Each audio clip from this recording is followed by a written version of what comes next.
Di dunia teknologi, saat ini nama Sony mungkin identik dengan kamera mirrorless, konsol game, dan hanya beberapa yang mengenal mereka lewat smartphone.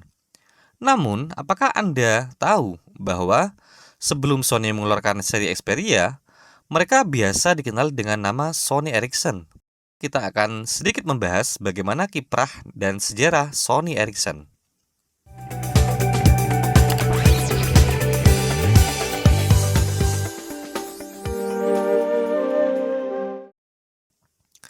Sony Ericsson adalah sebuah gabungan antara dua perusahaan elektronik besar bernama Sony dan Ericsson. Merger kedua perusahaan ini terjadi pada tahun 2001, di mana saat itu Sony menjadi salah satu produsen elektronik yang berfokus pada tape player dan recorder di Jepang. Sedangkan Ericsson adalah perusahaan asal Swedia yang terlebih dahulu bermain di bidang telekomunikasi dan broadband internet. Saat itu, Ericsson lebih berpengalaman dibanding Sony dalam bidang bisnis jaringan telekomunikasi, khususnya telepon seluler. Namun, pada saat itu, Ericsson mengalami kerugian terus-menerus. Hal ini disebabkan karena mereka masih menggantungkan chip ponsel mereka pada perusahaan Philips yang saat itu salah satu kantornya di New Mexico mengalami kebakaran sehingga produksi chip untuk Ericsson tidak bisa terpenuhi. Hasilnya Ericsson mengalami penurunan produksi dan hal itu mempengaruhi keuangan mereka.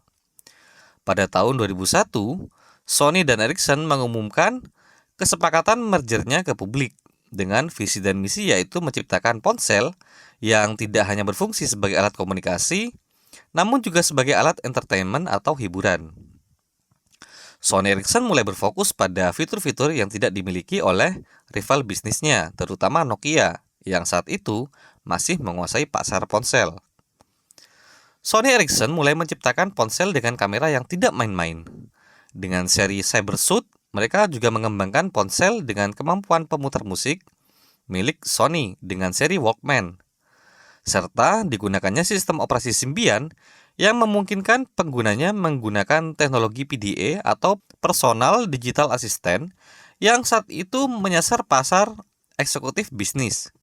Visi keduanya jelas, Sony dengan pengalamannya yang di perangkat hiburan ingin mempelajari teknologi milik Ericsson, sedangkan Ericsson lebih ke menyelamatkan bisnis telekomunikasi mereka dengan menggait Sony.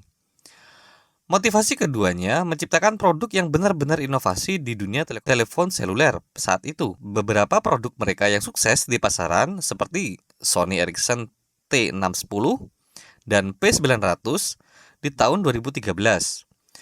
Sony Ericsson W800i dan K800i di tahun 2005, serta W910i di tahun 2007. Produk-produk tersebut sempat populer, terutama dua seri Cybershot dan Walkman, di mana K800 saat itu sempat bersaing dengan Nokia N73 dalam bidang fotografi, sedangkan seri W550 bersaing dengan produk Nokia Express Music dan Motorola seri Rocker dalam bidang audio player. Mulai maraknya sistem OS Android membuat Sony Ericsson ikut bergerak mengikuti pasar. Pada tahun 2009, mereka meluncurkan smartphone Android pertama dengan seri Xperia X10, di mana saat itu diberitakan akan menjadi ponsel Android dengan spesifikasi paling canggih. Memasuki era Android, mereka menciptakan ponsel-ponsel seri Xperia yang sebagian masih diselipkan fitur-fitur unggulan mereka di bidang fotografi dan audio. Selain itu, mereka juga pernah membuat ponsel Android khusus game yang mereka beri nama Xperia Play. Walaupun kehadiran Sony Ericsson di dunia ponsel mampu memberikan warna baru, kenyataannya keuangan perusahaan mereka terus turun dari tahun ke tahun.